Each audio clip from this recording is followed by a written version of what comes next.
కలియుగ వైకుంఠంగా విరాజిల్లుతున్న తిరుమల క్షేత్రానికి వచ్చే భక్తుల సంఖ్య ఏటా విపరీతంగా పెరుగుతోంది. 50 ఏళ్ల క్రితం 1970లో రోజుకు 10,000 మంది భక్తులు తిరుమల శ్రీవారిని దర్శించుకున్నారు. కానీ ఇప్పుడు రోజుకు 1,00,000 వరకు భక్తులు స్వామివారి దర్శనానికి విచ్చేస్తున్నారు. ఈ క్రమంలో తిరుమలలో వసతి సముదాయాలు సరిపోని పరిస్థితి నెలకొంది. దీంతో భక్తుల రద్దీని నియంత్రించేందుకు టీటీడీ సరికొత్త ఆలోచనను తెరమీదకు తెచ్చింది. అలిపిరి వద్ద అతిపెద్ద బేస్ క్యాంపును ఏర్పాటు చేయనుంది. ఈ బేస్ క్యాంపుపై మరింత సమాచారం మురళి అందిస్తారు.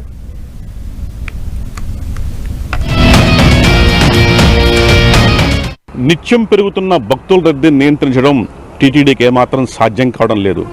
ప్రతిరోజు వేల సంఖ్యలో భక్తులు స్వామి దర్శనం కోసం తిరుమల కొండపైకి చేరుకుంటున్నారు. అక్కడ దర్శనం కోసం అద్దె గదుల కోసం నానా తంటాలు పడుతున్నారు. చివరకు అద్దె గదులు దొరక్క భక్తులు రోడ్లపై నిద్రపోయే దృశ్యాలు కొండపై ఎటు చూసినా కనిపిస్తూ ఉంటాయి. ఈ సమస్య గతంలో టీటీడీ అనేక పరిష్కార మార్గాలు ఎతికాయి. కొన్ని ప్రత్యామ్నాయ మార్గాలను యోచించాయి.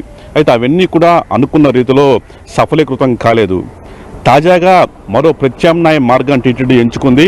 అదే అలిపిరి వద్ద బేస్ క్యాంప్ ఏర్పాటు. అసలు ఇంతకీ ఏంటి బేస్ క్యాంప్? ఈ బేస్ క్యాంప్ వల్ల భక్తుల సమస్యలు తగ్గుతాయా? ఇప్పుడు చూద్దాం. భక్తుల కోసం బేస్ క్యాంప్ ఏర్పాటు చేయాలని టీటీడీ భావిస్తున్న ప్రాంతంలోనే ప్రస్తుతం మనం ఉన్నాం. ఇది అలిపిరికి అతి సమీపంలో ఉన్న 35 ఎకరాల సువిశాల స్థలం. ప్రస్తుతం మనం చూడొచ్చు.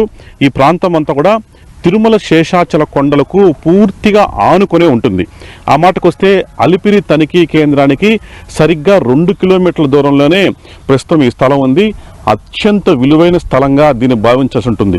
నిజానికి ఈ 35 ఎకరాల స్థలాన్ని కొన్ని నెలల క్రితమే కూటమి ప్రభుత్వం వివిధ సంస్థలకు కేటాయించింది. ప్రత్యేకించి ఓబరాయ్ గ్రూప్కు హోటల్స్ నిర్మాణం కోసం కొంత స్థలాన్ని కేటాయించారు. ప్రస్తుతం మనం చూస్తున్న నిర్మాణాలు కూడా ఆ హోటల్కి సంబంధించిన నిర్మాణాలే.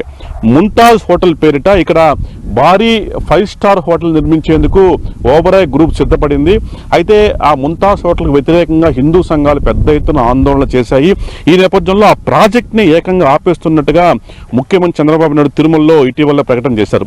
అంతేకాకుండా దానికి పక్కనే ఉన్న దేవలోక్ ప్రాజెక్టు కేటాయించిన 10 ఎకరాలను కూడా రద్దు చేసినట్టు చెప్పారు. అంటే మొత్తంగా హోటల్కి ఇచ్చిన 35 ఎకరాలు, పక్కనే ఉన్న 10 ఎకరాలు మొత్తం క్యాన్సిల్ చేసి ఈ 35 ఎకరాల స్థలాన్ని తిరిగి స్వాధీనం చేసుకొని ప్రభుత్వం భావిస్తుంది. సరిగ్గా ఈ ప్రాంతాన్ని, ఈ స్థలాన్ని భక్తుల కోసం సద్వినియోగం చేసుకుంటే ఎలా ఉంటుంది అన్నదే రాష్ట్ర ప్రభుత్వం టీటీడీ సంయుక్త యోచనగా తెలుస్తోంది. ఈ ప్రాంతంలోనే బేస్ క్యాంప్ ఏర్పాటు చేయాలన్నదే తాజాగా ఉన్న ప్రతిపాదన. అసలు ఏంటి బేస్ క్యాంప్? భక్తుల రద్దీ నియంత్రించేందుకు టీటీడీ చేస్తున్న ఒక విడిది కేంద్రమే ఈ బేస్ క్యాంపు. అంటే యాత్రికులు ఒక్కసారిగా కొండపైకి వెళ్ళి ఇబ్బందులు పడకుండా ఇక్కడే కాసేపు విశ్రాంతి తీసుకొని ఒక విడిది కేంద్రంగా ఇక్కడ ఒక భారీ నిర్మాణాన్ని చేపడితే ఎలా ఉంటుందని టీటీడీ భావిస్తోంది. అంటే ఇక్కడ నిర్మించే ఈ 35 ఎకరాలు నిర్మించే ఈ బేస్ క్యాంపులో దాదాపు 20,000 మంది భక్తుల్ని ఇక్కడే నిలువరించవచ్చు. వారే ఇక్కడ సేద తీరేలా, విడిది చేసేలా ఏర్పాట్లు చేస్తే ఎలా ఉంటుంది? అంటే మనకు తెలుసు తిరుమల కొండపైన కేవలం ఒక 50 నుంచి 55,000 మందికి మాత్రమే వసతి సౌకర్యం ఉంది. కానీ తిరుమలకు నిత్యం దాదాపు 70 నుంచి 75,000 మంది భక్తులు వస్తూ ఉంటారు. ఇక శని, ఆదివారాలు, ఇతర పర్వదినాల్లో ఈ సంఖ్య 1,00,000 దాటుతూ ఉంటుంది. ఇంతమందికి నిజానికి తిరుమల కొండపైన వసతి సౌకర్యం లేదు. ఈ నేపథ్యంలోనే అద్దె గదులు దొరకని వారు ఎక్కడికక్కడ రోడ్లపై మనకు కనిపిస్తూ ఉంటారు. అయితే ఇట్లాంటి అలిపిరి వద్దే, అంటే తిరుపతిలోనే ఒక విడిది కేంద్రాన్ని, ఒక బేస్ క్యాంప్ను ఏర్పాటు చేసి భక్తులను దశల వారీగా ఇక్కడి నుంచి కొండపైకి పంపిస్తే ఎలా ఉంటుంది? అట్లాంటి ఒక విడిది కేంద్రాన్ని, అట్లాంటి ఒక బేస్ క్యాంపును ప్రస్తుతం నేనున్న ఈ స్థలంలో నిర్మిస్తే ఎలా ఉంటుందని టీటీడీ ప్రధానంగా భావిస్తుంది. తద్వారా రద్దీని నియంత్రించవచ్చు. నిజానికి ఇది కొత్త ఆలోచన కాదు. దేశంలో కొన్ని ప్రముఖ ప్రాంతాలు, ఉదాహరణకు అమర్నాథ్ కొండపైకి వెళ్ళేటప్పుడు భక్తులను ఒక్కసారి కొండపైకి పంపకుండా కిందనే బేస్ క్యాంపుల్లో ఆపుతూ ఉంటారు. అట్లాగే జమ్మూలోని మాతా వైష్ణవిదేవి టెంపుల్ ఉంది. అక్కడ కూడా కొండ పూర్తిగా నిండిపోయినప్పుడు పైనుంచి వాళ్ళు సంకేతాలు ఇస్తారు. ఇక నిండిపోయింది కొండ, ఇంకా ఎవరిని పంపొద్దంటే కిందనే వారిని నిలువరించే ప్రయత్నం చేస్తారు. అట్లాగే తిరుమల వాళ్ళ విషయంలో కూడా అట్లాంటి ఒక నిబంధన పాటిస్తే ఎలా ఉంటుంది? తిరుమల పూర్తిగా నిండిపోయిన క్షణంలో భక్తుల్ని పైకి అనుమతించకుండా వారు ఇక్కడే సేద తీరేలా, కాస్త విశ్రాంతి తీసుకోవాలా, ఒక రాత్రి ఇక్కడే గడిపేలా ఇక్కడ ఒక విడిది కేంద్రాన్ని అట్లాగే బేస్ క్యాంపును నిర్మిస్తే ఒక్కసారి, అంటే ఇది ఆషామాషి బేస్ క్యాంప్ కాదు, ఏకకాలంలో 20,000 మంది ఇక్కడ ఆగి ఉంచేలా ఒక భారీ నిర్మాణాన్ని చేపడితే ఎలా ఉంటుందని టీటీడీ భావిస్తుంది. దీని వెనుక ప్రధాన ఉద్దేశం రద్దీని నియంత్రించడం.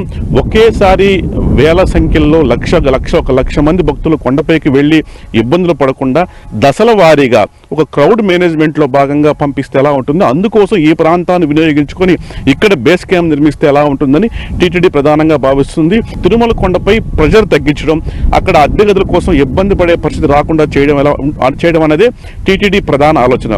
ముఖ్యమంత్రితో తాజాగా TTD chairman, EO, additional EO భేటీ అయినప్పుడు ఇదే అంశాన్ని తెరపైకి తెచ్చారు. సూచనప్రాయంగా బేస్ క్యాంప్ నిర్మాణానికి ఇప్పటికే కొంత ఆమోదయోగ్యం లభించింది. దీనిపైన ఫీజిబిలిటీ, అంటే నిజంగా ఇట్లాంటి చేస్తే ఉపయోగం ఉంటుందా లేదా అనే ఒక ఫీజిబిలిటీని ప్రస్తుతం పరీక్షించబోతున్నారు. కేవలం ఈ నెలలోనే అందుకు సంబంధించిన ఒక నివేదిక కూడా, ప్రాథమిక నివేదిక సిద్ధం కాబోతోంది. అన్ని అనుకూలిస్తే ఇక్కడే ఒక బేస్ క్యాంప్ నిర్వహించిన తద్వారా భక్తుల్ని ఇక్కడ నిలువరించి వారికి తాత్కాలిక వసతి సౌకర్యం కల్పించే విషయంలో టీటీడీ యోచన చేస్తుంది. మొత్తంగా ఇప్పటికే భక్తుల సమస్యల పరిష్కారం కోసం టీటీడీ అనేక ప్రత్యామ్నాయ మార్గాలు అన్వేషించింది. అందులో మరొక ప్రత్యామ్నాయ మార్గమే అలిపిరి వద్ద ఈ స్థలంలో బేస్ క్యాంప్. మరి మొత్తంగా ఈ బేస్ క్యాంపు భక్తుల సమస్యలు తగ్గిస్తుందనే మనం భావిద్దాం. కెమెరా స్నేహంతో మురళీ, 10 టీవీ, తిరుపతి.